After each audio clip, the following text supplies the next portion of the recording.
Welcome to the LANCave, where we're living as nerds. I'm Patrick, joined by Owen. Enemy felled.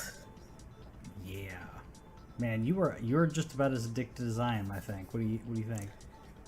I think about 15 hours in, level 42, because I cheesed some runes and I don't feel bad about it at all. Apparently, I locked out a quest line by doing that, but I'm never gonna go for the platinum, so I don't care. Yeah, I mean, How good I'm of a quest line could it have been? Well, okay, it's a Souls game, so you're gonna get like 2 lines of dialogue and an item. Is usually what happens. So no lie, I did a quest line. No spoilers. I am going to mention a location because unless you've played the game and know where it is, you're not going to know the location I'm talking about anyway. But I did the Castle Morn quest line, and I will admit I got more emotional than I had business being. It's simple interaction with characters. The end, though, where I wasn't expecting it.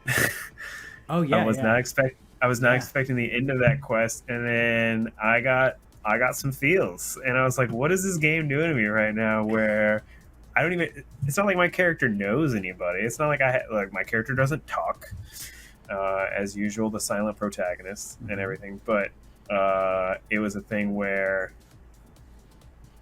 there's some good.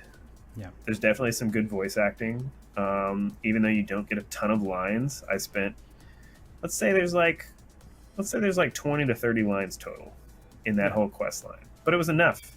And the way Do you exhaust that the dialogue, by the way, you keep talking to oh them, heck right? yeah. Okay. Just making sure. Once I figured that out with getting the jellyfish, I now hit it until they repeat a line of dialogue. Yep.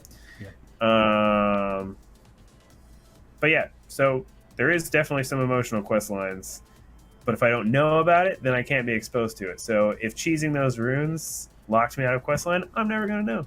It's okay. That's true.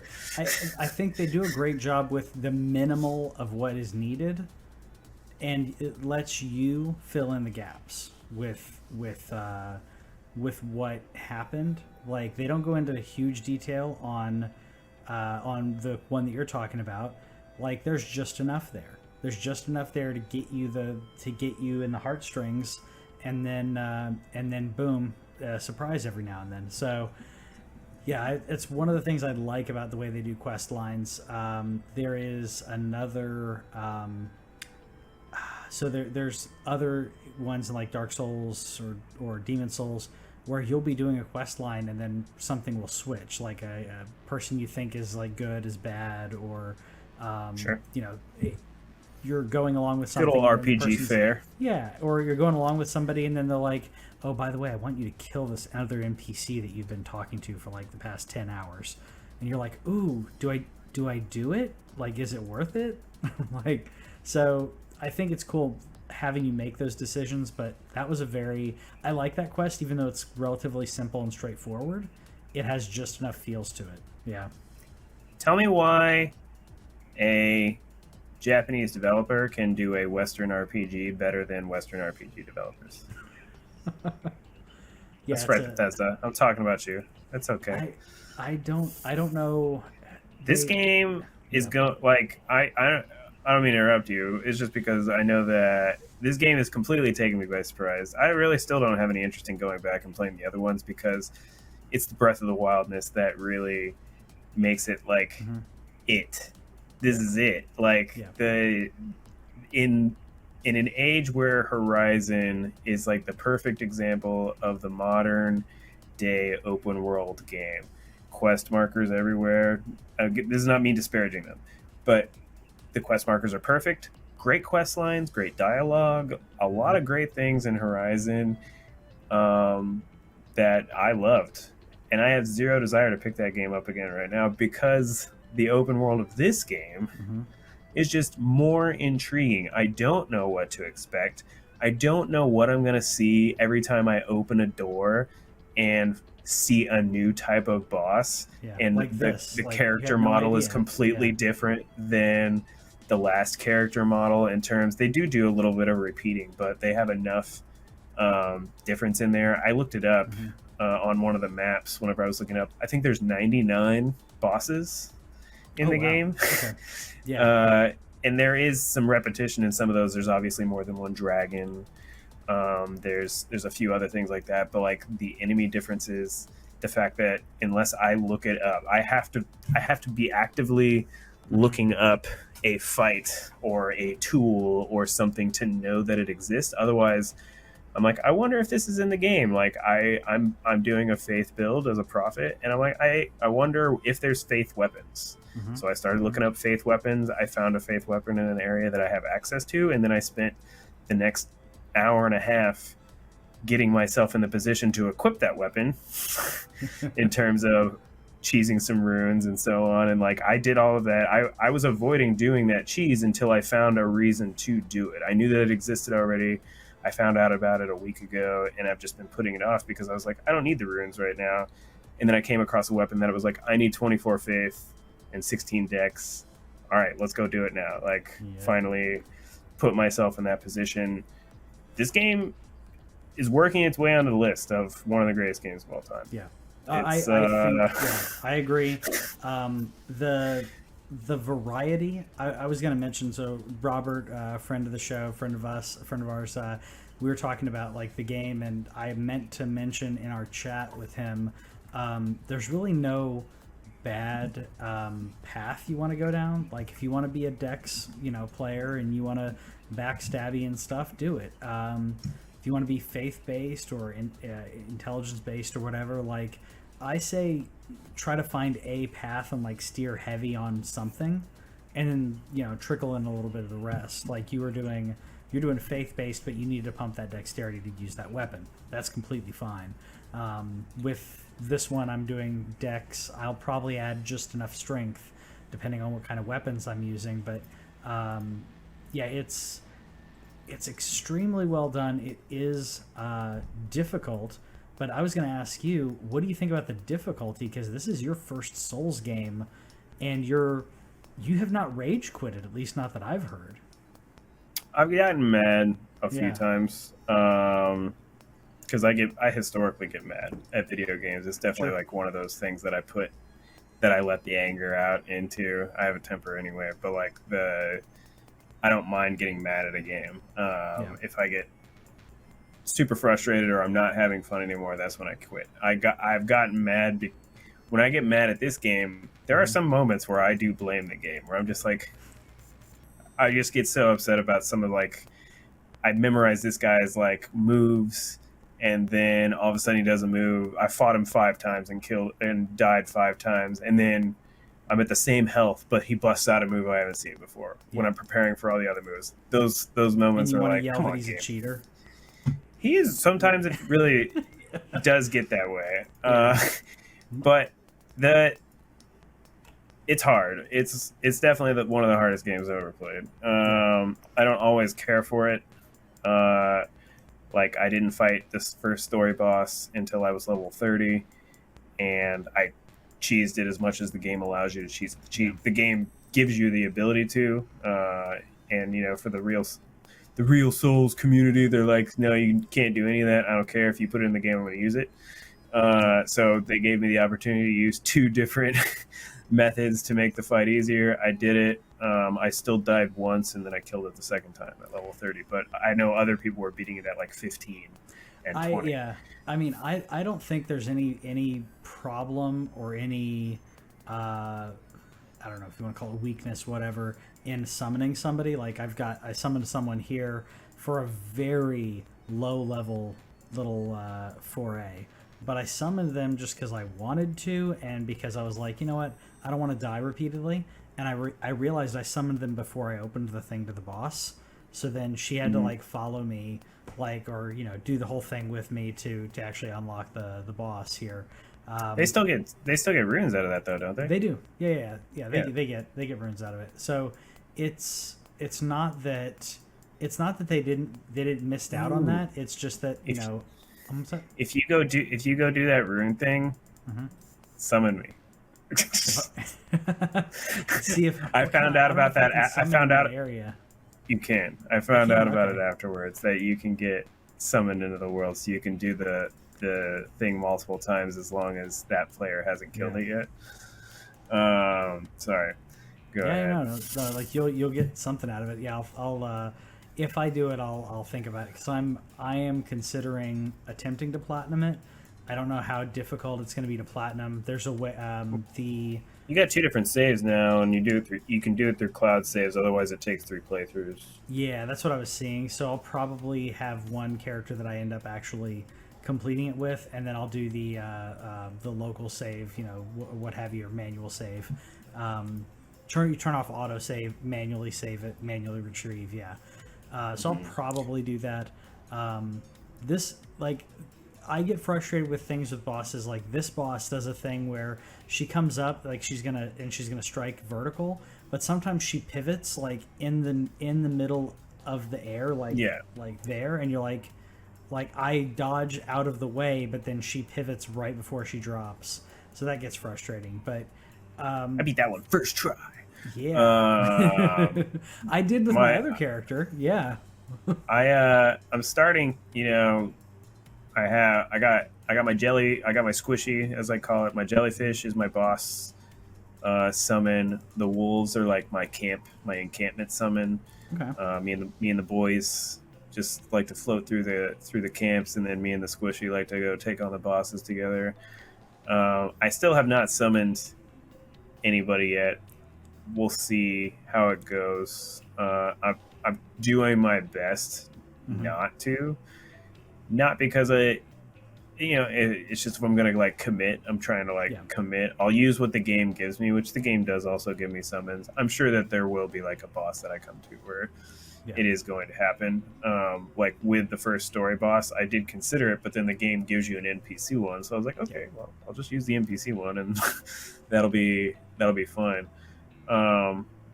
This game creeped up on me. It started with that PlayStation blog article with Miyazaki talking. Then the wife saw previews of it, and then literally she was just like, "So you're gonna start playing that today?" And it kind of took off from there. I do have some criticisms that keep it under like that perfect 10 level for me, just because accessibility is still important, and not from a difficulty standpoint. The map, those markers, I can't see them. Like I can see them when I place them down, but the second that I place them down, if I'm scrolling through the map, that muted green dude, the color blindness, like I can't see those muted green tiles. Like it's just it just blends in with the map for me. So I literally have to like zoom all the way in and kind of like scroll for them, because I've just been placing down where I've come across a boss and didn't kill the boss. It didn't kill him, yeah. Where it's like if a boss frustrated me and I was like, nope, moving on. I'll just mark it and maybe I'll come back later. But then I'll also try and mark some things like there was somebody who talked to me here, or there was a merchant here, and I literally can't like see it unless I'm zoomed in, scrolling. Like if I could just, I'm not even asking for a lot of accessibility. If I could just change the color of those things to like blue. Yeah. If like a blue or like a bright purple or something like. Is there a colorblind option in the video? No. Okay, I didn't see. Yeah. No, if there was, I always turn it on. I even use it on Wordle, even though I don't need to. I just do it because if you put accessibility options in like the game, I will turn them on just to let you know people are using them, because they get those log files and stuff, and so I want to encourage that. Couple other like minor technical things. I've been hit through the wall before, and that's stupid. That's those things where like I know that they're going to polish that up as time goes on. I've heard worse things about the PC version. I've heard. I mean, I imagine that what like kind maybe of wall you're talking about. Yeah, that's happened in some other Souls games. So I don't know. Maybe not then. That's just a technical thing. It's just like these little things that just add up to annoyances where I hate encumbrance. I know that's built into the game. It's just a thing where like it's like decimals, and it doesn't tell you what your encumbrance level is. Like just put a little chart. Tell me how much I can hold without me having to literally take off all my gear, put it back on piece by piece, and try and get the math right. Like, people are like, oh, it's like 75%. I'm like, do you want me to pull out a calculator every time that I do it? No, just put it on there. Like, that's not something that's making the game better by not having little stuff like that. There's just a sheer overwhelming amount of menuing that occurs. Well, and there's stuff. There's I don't know. I guess I wouldn't call it a status, but there are stats that the game doesn't show you.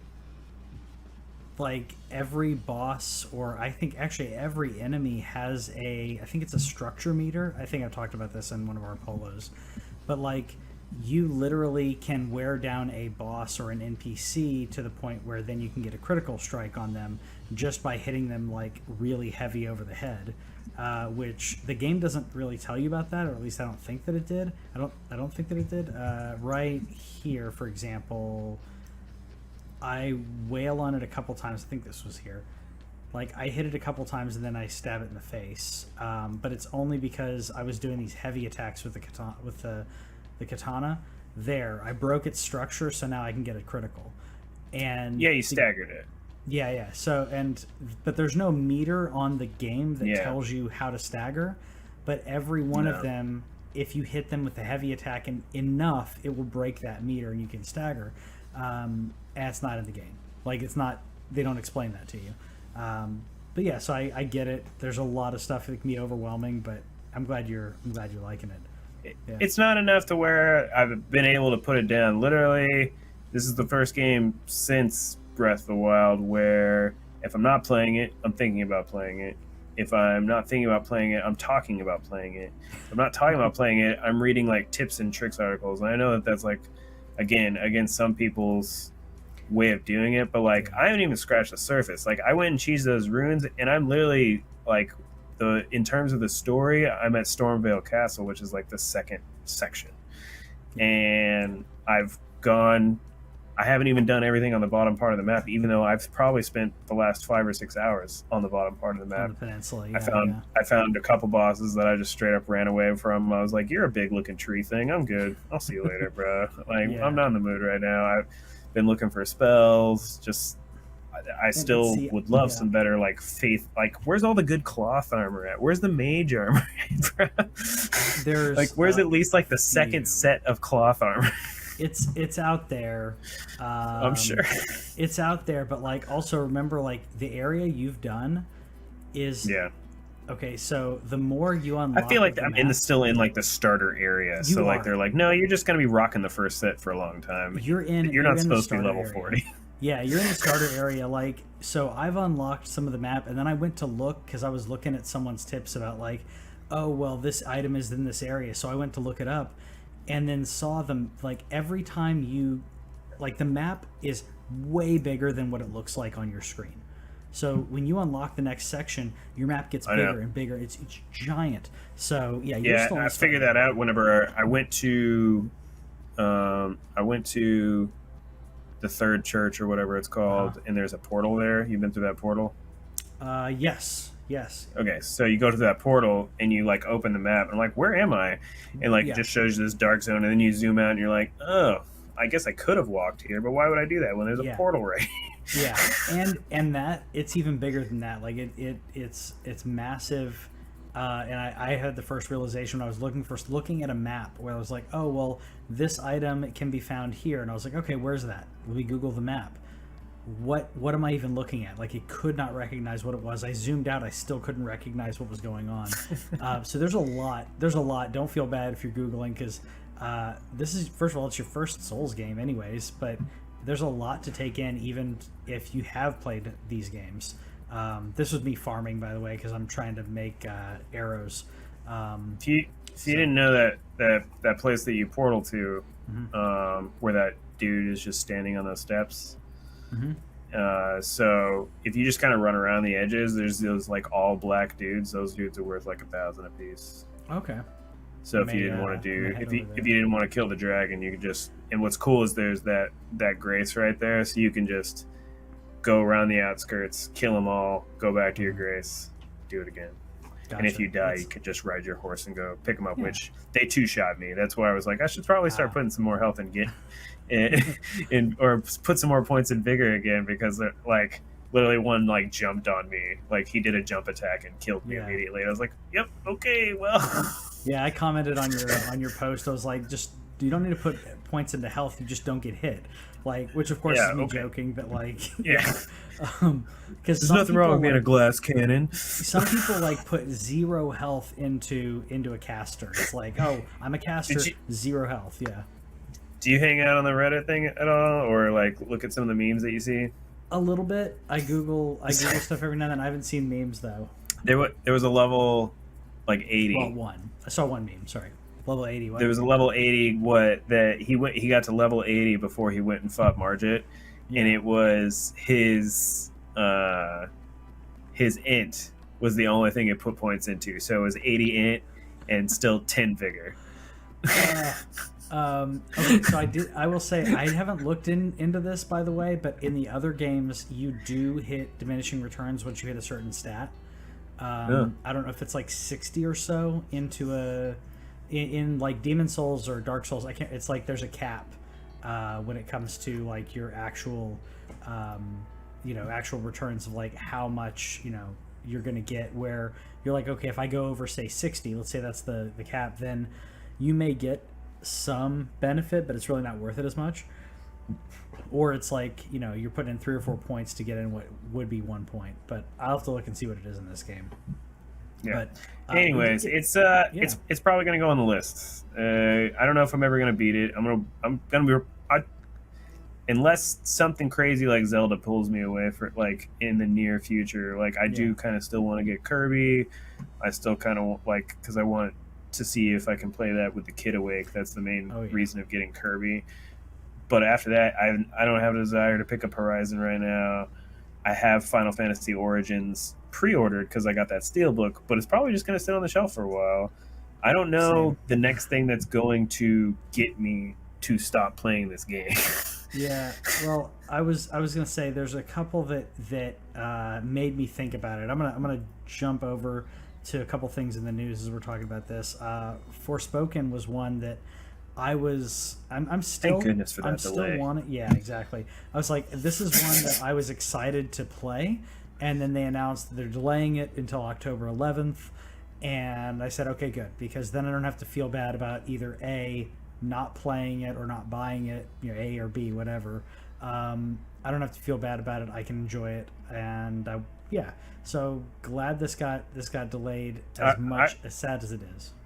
It's one of those few moments where I was like super happy to see the delay, because I love the premise of this game. Like I don't know if you, I mean, it's a famous story, but like it makes me think of the kid in King Arthur's court, where kid gets sucked in. Like I don't know how young or old this character is, but like the fact that she's not from this place and got pulled there, I find that to just be like intriguing. Yeah, and it looks neat. A lot of things look neat. Look at that. It's so cool. Like surfing around and stuff like that looks dope.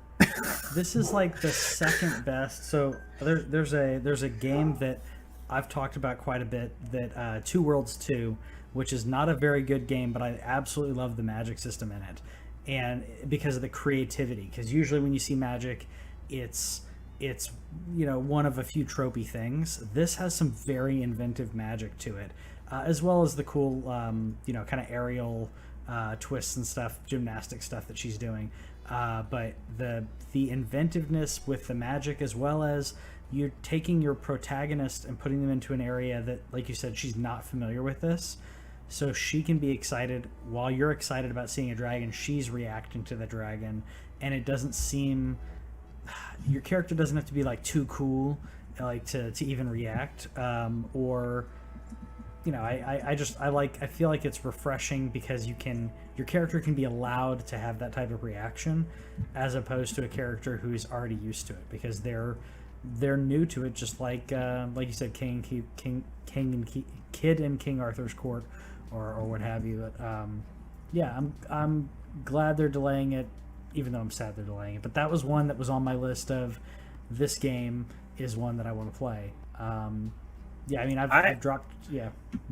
Weirdly, I really want to play Triangle Strategy now that I've seen like the reviews for it, Yeah. and the fact that, but I have no one. I really don't want to drop $60 on a 2D tactical RPG. I think that I'm not saying don't that price your game what you expect people to pay for it. I think that's a completely fair thing. I'm always for a company saying charge what you think for it. Yeah. I'm not willing to pay it right now. Plus, it's also from the reviews, it seems to be hitting very close to home in terms of what's going on in Europe right now. So that was another thing where it's like not exactly in the mood. And then during this showcase, we saw another tactical RPG from Square. What is going on? Like with the resurgence of tactical RPGs, I thought it looked good. You're like the only thing that I was disappointed by was that it has a weird name because you're like, oh, is this finally going to be Final Fantasy Tactics? And they're like, nope, new IP. Was that the Diofield Chronicle? Diofield, whatever. Yeah. Yeah, I would say if I was guessing, just with no knowledge whatsoever, so this is probably semi not good. I would say Dio just based on the Japanese language. Probably. It's funny. I didn't actually save that the video of that one. That one looked interesting, and we had a couple other ones. By the way, we're talking about the state of play that happened today, March 3rd. Where's my Final Fantasy 16 at? Yeah, no Final Fantasy 16. We got. I also kind of wanted an Astrobot. Yeah, I would like a sequel to Astrobot. I'd like I thought that because they mentioned Japanese, like they did say publishers, but yes. Sony is technically a Japanese publisher, and they have a Japanese studio that makes really good Astrobot games. So I kind of thought that we would get that, especially after like such a strong like showcase. But Origins, maybe I'll be more ready for it with playing a bunch of hours of Elden Ring. But again, I ordered it. I ordered the Steelbook because the Steelbook looks sexy. The Elden Ring book. This is a good year for Steelbooks, bro. The Horizon Steel looks good. Elden Ring Steel looks good. This one looks pretty good, but it's gonna sit on my shelf because it comes out in like 2 weeks. Unfortunately, sitting on my shelf. I'm not gonna turn away from Elden Ring right now. It looks cool. I will say I'll probably. I think I did a little bit of remapping during the demo. By the way, there's a new demo out for this. It's either later tonight or maybe it's out now. I did a little bit of remapping in regards to the attack buttons, I think, to make it more Souls-like, if my memory serves me correctly, just to try to get it a little bit more into that.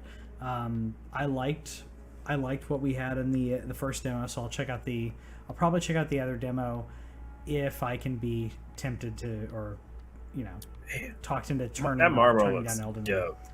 Yeah, that Marvel looks super dope. This game like really didn't look visually great in the first one, so hopefully like they've polished it up. But man, I love the world of Final Fantasy. It's so cool. Like cool. As cheesy as I expect this story to be, they have some really good enemies. I love the enemies. I love the blend of like medieval, but also technology, but also magic, and it's pretty cool. I haven't seen a ton of technology in this one yet, but they usually have something in there that's like quasi Magitech, steampunk-ish. What'd you think about that Turtles announcement, though? Huh?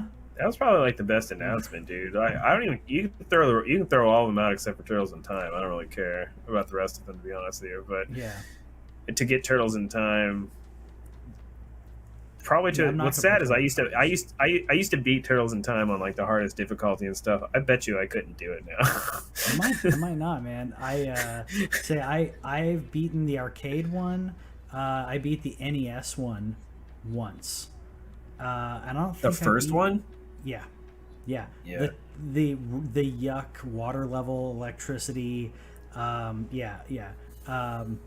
in that one right there. Back in the day when I only had a handful of cartridges, and it was like, I'm gonna be playing this game unless I can convince someone to borrow a game or rent it from Blockbuster, because Blockbuster at the time, like, it wasn't as easy to rent them. But anyways, I'm totally gonna pick this one. Konami continuing to just tease you with, everything. Oh, I will say that this one probably has good timing in the fact that we're getting a new TMNT game soon.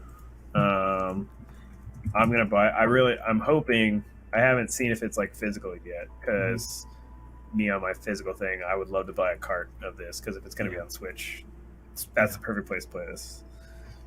I think it is the perfect Get place. Turtles in Time on my SWOLED. See, this is gonna be awesome. Ooh. I didn't see if it was coming out on Switch because this being a PlayStation, it is okay. Cool. Well, then that's where I'm playing. That's where I'm getting it. I love 13 I love these games. Yeah. How much did they announce the price? $40? What?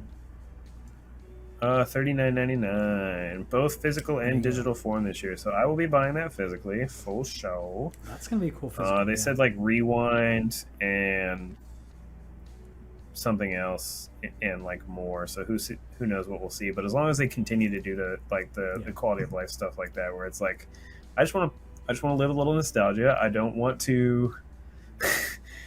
I don't want to get extremely frustrated by these games. So they included So they included the NES ones, the SNES ones, the Genesis ones, the Game Boy ones. Is the Turtles in Time the arcade version or the SNES version? Well, there's an arcade version. There's an arcade and a Turtles in Time. So is it an arcade? Because they have Teenage Mutant Ninja Turtles arcade game.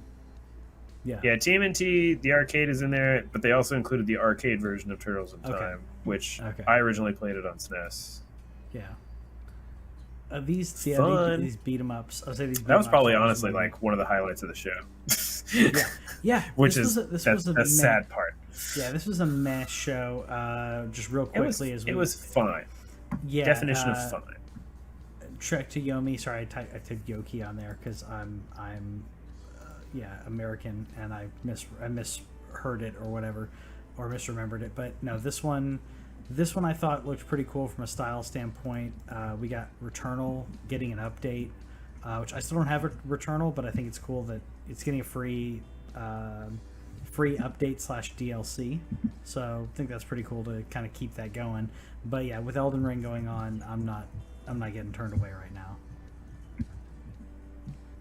Unless I mean, I still haven't bought Returnal. I honestly like now after playing a difficult video game, it's like, man, should I be willing to at least give more video games a try? But this is still like, this is a game where I still like would rather play it on or at a lower price point. And I honestly am waiting for like Spartacus to give it to me. So I want to turn my 4 years of PS Plus into something cheap Spartacus was. So hopefully we hear about that later this year. I don't know how long we can. I keep racking up the PS Plus. Just counting on. I'm counting on a Game Pass situation where I'm going to be able to upgrade it for a small fee. If they do not do that, I will be upset.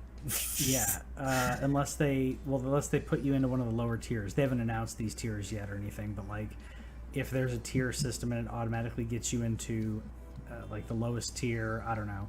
Hopefully, like you said, that there's a goodwill gesture that they give us when it comes to that. I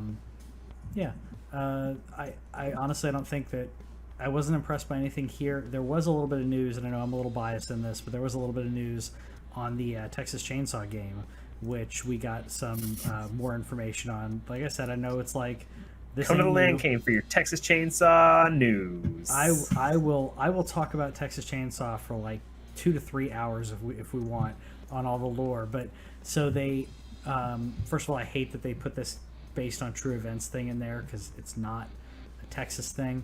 But they've been saying that since the beginning. They have been, which it doesn't make sense. But I'm not gonna get on that soapbox. But it is going to be 3v4. It's not 1v4 like Friday the 13th was. 3v4. They have the rights to the first movie, and if you're not familiar, as Owen probably may have never watched this movie, and I'm assuming you've never watched this movie. There are three killers in this movie. There are 3 killers in this movie. Leatherface is the most terrifying looking, but honestly, I don't think he's like the most sadistic out of all of them. So in the game, you're going to be playing one of the 3 killers against 4 survivors, which I think is interesting. It makes this a little. It's not heavy on like, ooh, it's Leatherface, because Leatherface isn't like Jason Voorhees. Like, they're so different of characters that I'm glad they put the rest of the family in there. Were you gonna say something? No. Only because I remember a game that we didn't mention from the State of Play. Oh, what was it? But it has nothing to do with Texas Chainsaw Massacre, so I was gonna let you finish. Okay, I'm gonna let you finish, but I'm gonna talk about the State of Play again. All right. Well, I'll say like they haven't. And that guy's gone crazy. Anyways, well, I'll say there's a lot of things that like they haven't announced officially, but people are putting together things. So if you see that the guy here on the left has this this bag around his neck, that's the hitchhiker. His name's Nubbins, by the way. But he has this little bag around his neck, and in the movie he has this as well. Zoom in a little bit. Well, some of the promotional material stuff talks about this woman who's missing, and she's an avid photographer. She was last seen wearing blah blah blah and had a brown leather bag or whatever. And so people are now piecing together like that's right before the first movie, because he has this bag in the first movie and uses a like Polaroid camera in the movie. So it looks like this is like taking place right before that. So I think it's cool. Like, it's subtle little lore stuff in there. And they actually have the rights, unlike the Friday the 13th one where there was legal battles going over who owns the rights to Friday the 13th. They have the rights to the first movie, so they're good. They want to get the rights to the other movies, but at least for now, we got the first one. So how much more lore can there be across more movies? There's a lot. There's different timelines. Because they retcon Jason X. I want that timeline for the video game. I want the Jason X. They retcon stuff, and they're like go down one path. They're like, oh no, we're the one that was in space. It's Jason X, but that's not not Leatherface. Leatherface never went to space, but Leatherface has always stayed relatively grounded. But like the timeline and the families and stuff, it's confusing. Am I thinking Friday the 13th? You're thinking Friday the 13th, yeah. Okay. That one, and then Friday the 13th went to space, and so did the Leprechaun. I've seen the first Nightmare on Elm Street. Okay. I've seen the first Friday the 13th. Mm-hmm. I might have even seen the second Friday the 13th. I've not seen Texas Chainsaw Massacre. So you've seen Friday the 13th where there is no Jason, right? No, then I haven't seen that one. Never mind. I haven't seen Friday the 13th at all. I've seen Halloween. Okay. Halloween. Gotcha. Too many masks, dude.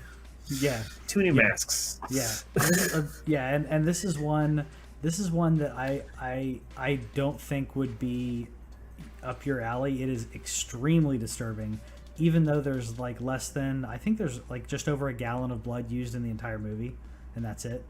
Like there's a lot of violence that you don't see, but your brain connects it when you see certain images. So yeah, it's good, but it's not your thing, and I get that. But I'm excited about it and I want to talk about it.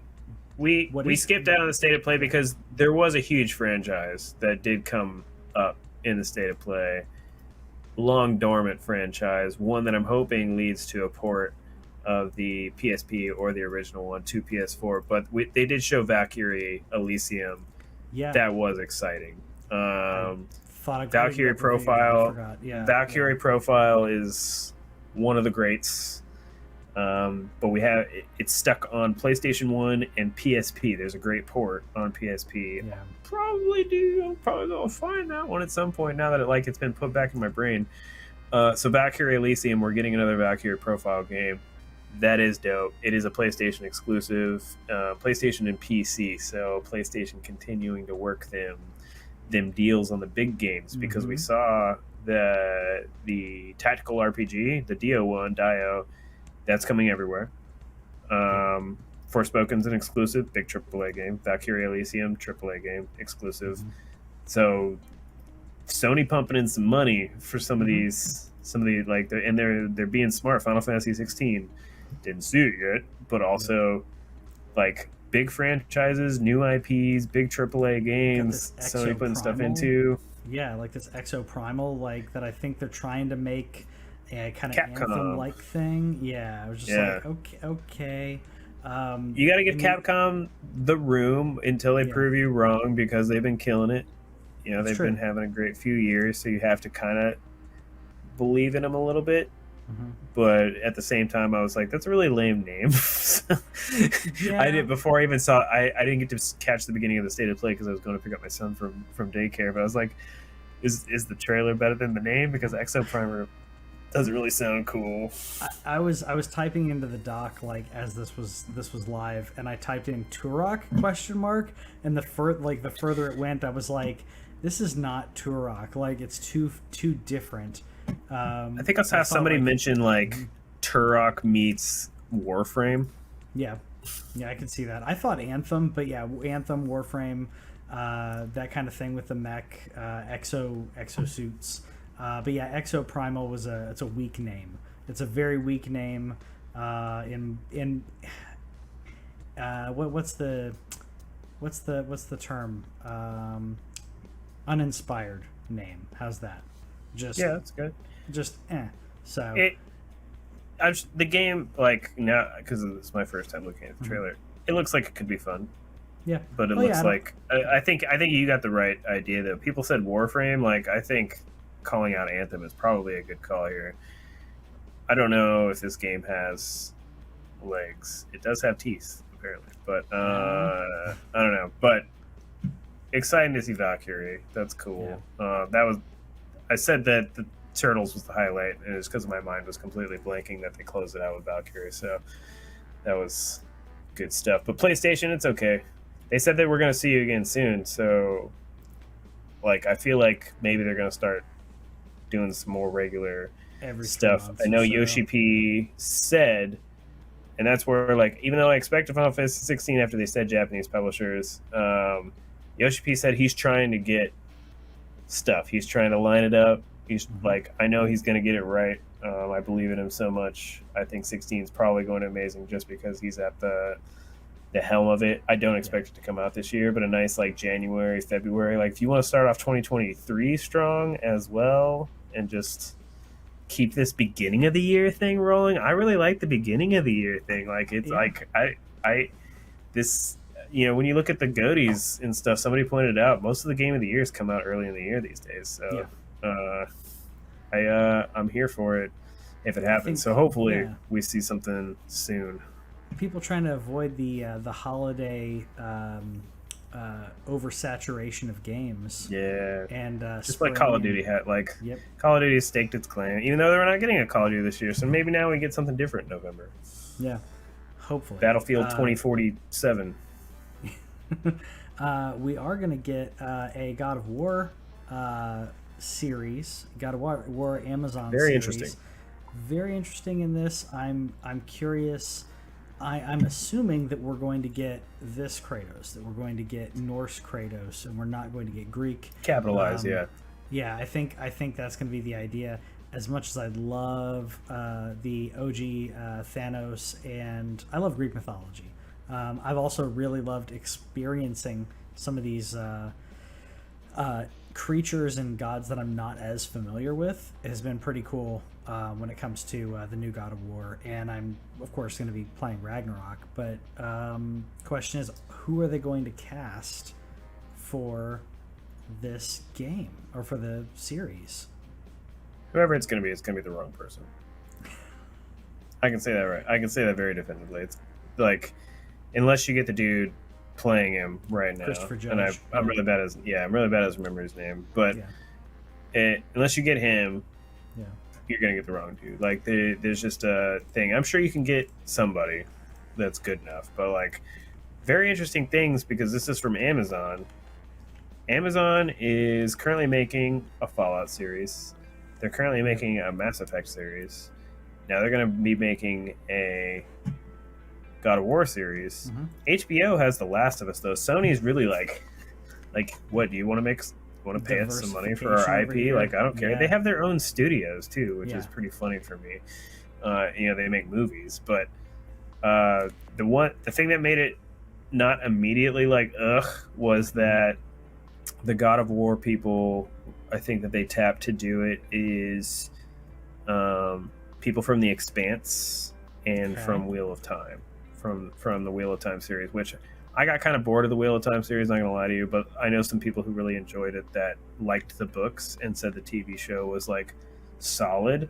So just because I can't appreciate that show doesn't make it a bad show, but I know that there's also like The Expanse is also a huge franchise for Amazon, so that at least shows me they're putting some muscle behind it. You know, it could be worse. We could get Uncharted, which is definitely going to get a sequel based on the fact, like, I'm pretty sure that movie busted the 100 million mark. I'm pretty sure. I've heard it was entertaining. And if you like, I had a free Tom ticket to Holland, it, and I still didn't go see it. So I'll watch it when it comes to something. Yeah, if you like Tom Holland, then people are like, yep, then you'll like this, and you'll, you know, if you like, what's his face, Mark Wahlberg, then you'll like this. But Mark Wahlberg it has grossed $220 million globally, so it's probably, man. I'm gonna guess that it's definitely in the black. Yeah. Speaking of in the black, I saw the Batman. Oh yeah, I loved it. How was that? How was that 3-hour movie? I loved it. I did have to pee at one point. I was holding it, but I had to take. I hated doing that because that's the one thing I was like dreading going into this movie. Was like, I don't want to miss anything, and thankfully I went at the perfect time to when I got back. There was like another reveal, and I'm like, okay, cool. I didn't miss, like, you know, because you can't get reveals constantly. There's an ebb and flow to it. It was a great movie. Yeah, it's long, but it's very well done. The Riddler is possibly my favorite Batman villain, and Paul Dano did an amazing job in this. Andy Serkis is great. Zoe Kravitz is better than Jim Carrey. Better than Jim Carrey. Whitney and I've had arguments about that, but I'm like, that's not the Riddler to me, though. But that's not the Riddler to me. No, Jim Carrey was doing his own. By the way, I love Batman Forever. Batman Forever I love that movie. It's a kid's thing for me though, because I was a kid, and it was dope as a kid. Like, that movie was made to be watched by like middle school children, and it fit that role perfectly. But I don't really like Jim Carrey in general, so it doesn't shock me that somebody could do it better, because if you really look at the Riddler, like, he's a pretty serious character, and not a goofy character like Jim Carrey. So. He was serious in the comics, and then you had back in the '60s, Frank Gorshin was the Riddler in the TV series, who basically was almost like the Joker, and he giggles and stuff, but he also has riddles. This was kind of like the animated series Riddler, but darker. Like, it does get a little more dark and a little bit more twisted. Zoe Kravitz is my new favorite Catwoman, by the way. Oh, cool. And sorry, Michelle. Yeah, I'm sorry. Michelle Pfeiffer's been my favorite Catwoman, while Anne Hathaway was my favorite Selena Kyle. But I think she takes the cake for both of these roles in this movie. Anne Hathaway was a terrible Catwoman.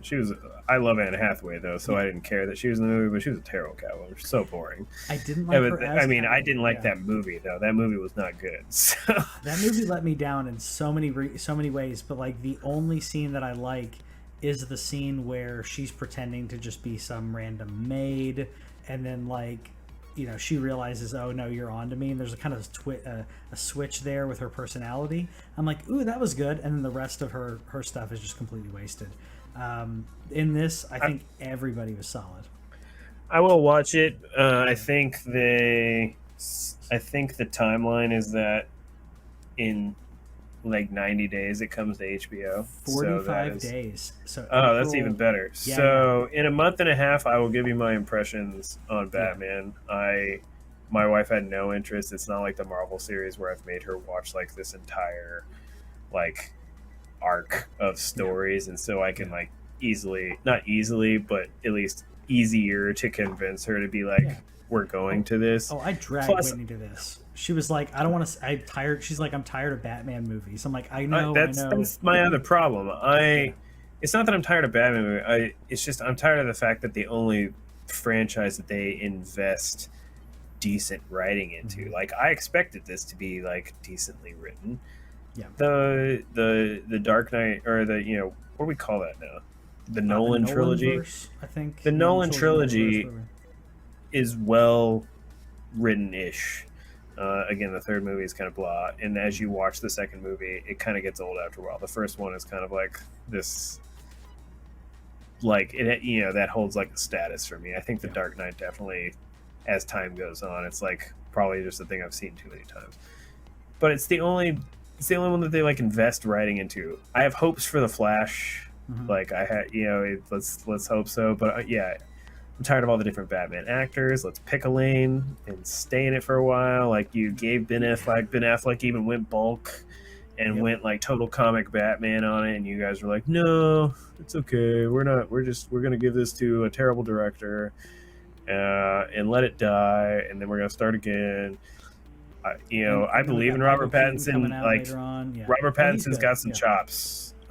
He's shown that since Twilight, that movie that he was in with what's his face, Green Goblin. Lighthouse? Willem Dafoe with the Lighthouse. He's got some chops, and so you can't hold Twilight against him anymore. No. As Batman, he's great. As Bruce Wayne, I think he's a little lacking, because I don't think this Bruce Wayne is understands how to pretend to be Bruce Wayne. Because, like, Batman's the real identity of the character. Bruce Wayne is the facade.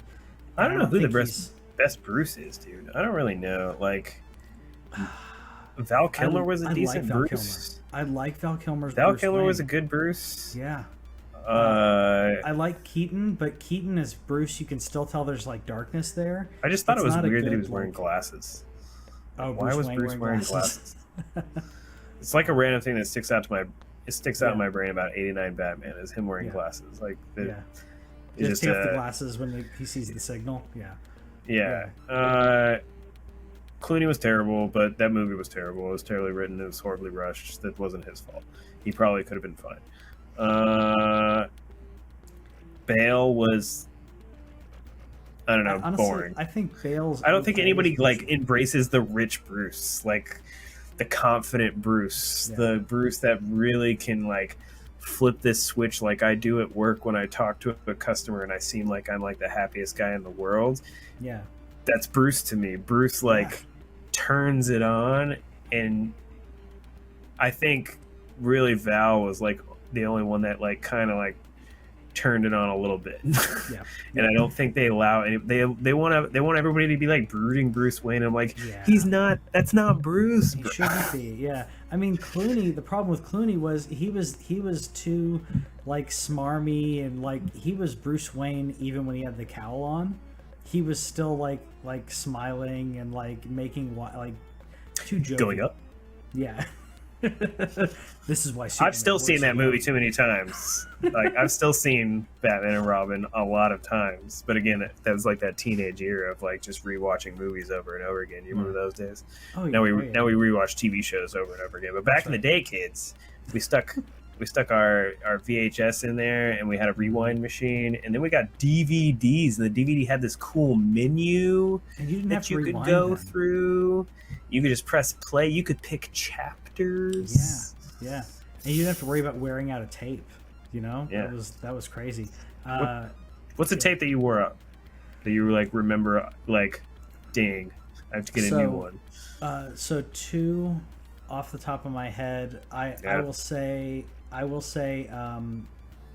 was close to it with Pulp Fiction, but I wasn't watching that movie as much as I should. I wasn't. My dad let me watch that movie. My dad let me watch that movie, but it was like, you shouldn't be watching that movie. But I'd say when I was really young, E.T. I watched E.T. constantly, and The Princess Bride. The Princess Bride, it was just constantly, and the first Teenage Mutant Ninja Turtles movie. That was just Aladdin. Okay, yeah. Like the first like two songs of Aladdin, like the soundtrack just like goes really quiet in them, and then Hook straight up had scratches on the film where like when Robin first gets to like and meets the Lost Boys, and like it just Because you rewound that part like constantly Yeah. with them with the Lost Boys and stuff. yeah. Oh yeah. Those are good ones. Well, we don't have to worry about that with the Obi Wan TV series though. Tell me that they're titling this stuff for the catch, like the eye-catching material, but then they show us a trailer and I'm like, Obi-Wan was in this for about 5 seconds and the rest of it was dope, by the way. Awesome. Inquisitors, baby. We're getting like Inquisitors on live action film. Super pumped. But where's Kenobi in this? Kenobi didn't mess with Inquisitors, dude. Like we know for a fact that he met Darth Maul, spoilers, and that's all we really know. I just feel like they're Book of Boba Fetting it, where just again from a trailer, like where Book of Boba Fett is not about Boba Fett. It has very little to do with Boba Fett. It's Mandalorian's world right here. Yeah, I want to know who this is. Is that an Inquisitor? I was wondering if it was Shizor, because that's who I thought about first, but it doesn't look like Shizor. No. Like when I first too saw early it, for him.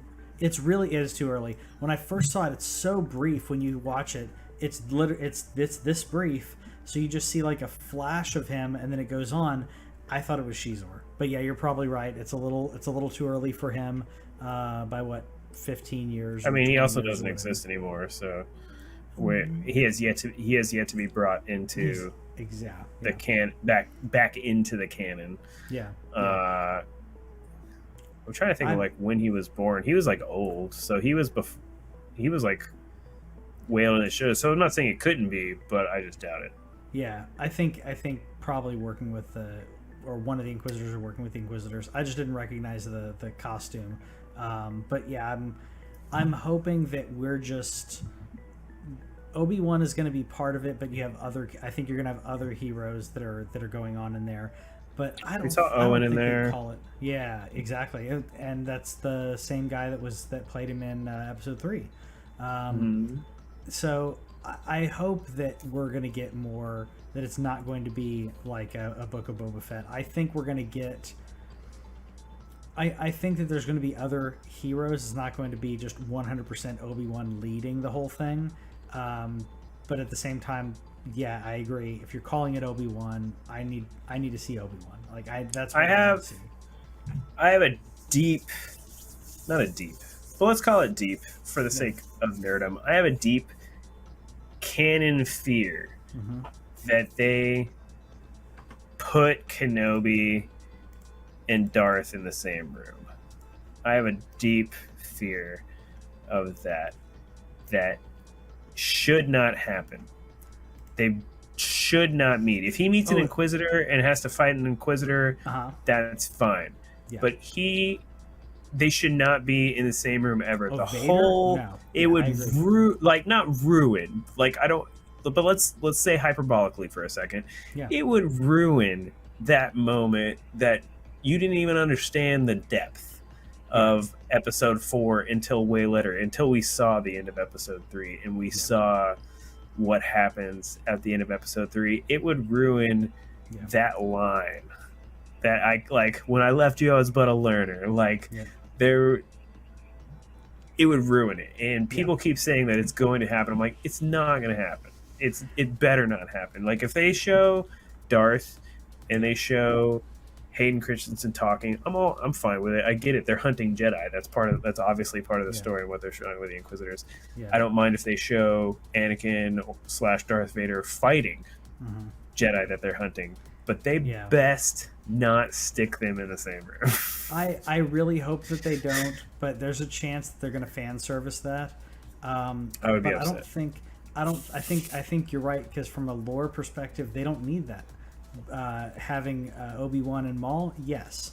Having that would be dope. Yeah. Now at the same time, have you gone and watched that episode yet?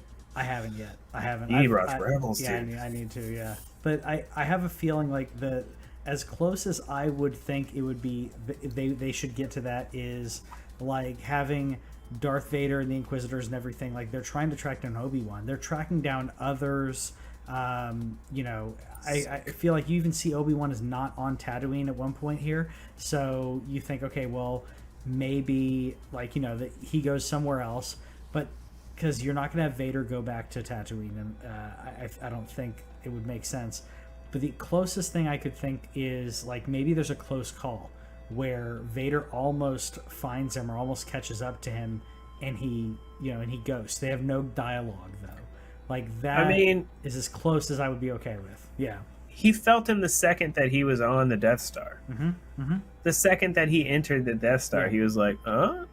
Yeah. Like, there's no way he wouldn't have that feel in this situation. Like like I said, he's being chased or whatever. But yeah, I agree. He would feel him, and he'd be running if that was the case. For not only because of the intimidation, physical intimidation of someone who probably could beat him, but also the emotional scarring of this being his former Padawan. So I'm looking forward to it. We've only got a couple months to wait for this, and by the way, Moon Knight is next week. If you didn't catch that, I'll inevitably check it out. It's a thing where, since I don't have as much investment in, I never read it, so it's like a thing of how much do I care? But yeah, I feel bad for that one dude that died, and so that's something. What blaster was that? Was that Han's blaster a second ago? No way. Like, let me say like 15 seconds ago. Let's say, because if it was, they show a hand. I think it was right after this, right? No, it was. It's like a dark alley, and they showed a blaster. Yeah, let me find it. But yeah, because first of all, I don't like the Han Solo gun thing that they turned that into a part of a rifle. I think it's coming up. Yeah. Yeah, I don't like that they turned that into part of a rifle in Solo. It's similar. It's not it though. No. It's got a similar scope, but it's different. No, looks like something Django had, like with a scope to it, but it looks like one of the pistols that Jango Fett had. Barrel. Like I said, yeah. Yeah, no, the barrel isn't right. Okay, so anyway, Yeah. But you can see how that's what they're trying to do. They're teasing. They want you to take that quick thing and be like, is it? Because we are around his young time, so we could see teenage Han in this. I'd be okay with it. I'd be okay with it, but of course it can't be on Tatooine. You'd be something in Corellia, which may be where they are in the other bits. So, yeah, we'll see. Let us know what you think about this. He was born 29 years before Yavin, so yeah. Okay, so he'd have been like 20. And Luke was a teenager, right? Yeah, Luke was like 17, if I'm not mistaken. So he could be like a nice 18-year-old in this movie. Yeah. Hopefully it's not too ham-fisted if they throw him in there. I doubt it. They lost such an opportunity with the end of that movie. There could have been some cool stuff. It's a shame. Like, I don't think that I'm one of those people, like everybody knows, I don't hate like any Star Wars movie. Yeah. But Book of Boba Fett was honestly the first time where I was like, all right, guys. Yeah. And that's 30 years into being a Star Wars fan. And it wasn't even that it was bad. It was just that it didn't have anything to do with their premise of what they were talking about. The battle was cool at the end and everything, but at the same time, I was just like, I don't care. I care about this character a lot more. So hopefully that means something, and they know that this character is way more important than Boba Fett. Yeah. So I think this is going to get. Hopefully that's something too. Yeah, it's going to be a quality boost. I 100% agree. Let us know what you think of Obi Wan. Are you excited about it? Are you going to watch Moon Knight next week?